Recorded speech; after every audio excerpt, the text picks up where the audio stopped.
The reason I've put so much time and effort into creating Tesla was because it has always seemed to me that that transportation will go electric and should go electric, but we have an unpriced externality in the negative effects of gasoline and on the environment, and also in the wars that we fight and national security and that kind of thing. Whenever you have an unpriced externality, you can't quite rely on the market to do the right thing.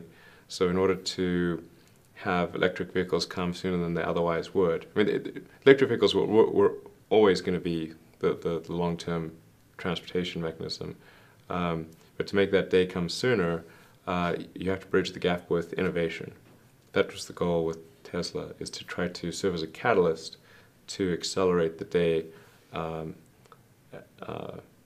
electric vehicles. And I think when all's said and done, I'm hopeful that historians will look back on Tesla and say that Tesla advanced that by at least 10 years, which that would be a huge victory in my mind.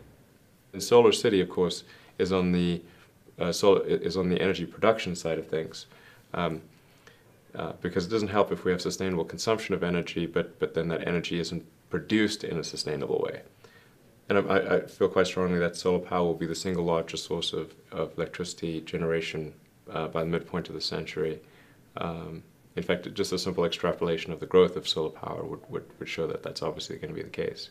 And also when you consider that the Earth is almost entirely solar powered today, and that the fact that we're not a frozen ice ball at, say, 4 degrees Kelvin, and it's just due to the sun, and the whole ecosystem is powered by the sun. There's just an itty-bitty amount of energy that we need to do complicated human things. This is a tiny amount of energy, really, compared to what the sun puts on the Earth every day. And we just need to capture a little bit of that and turn it into electricity.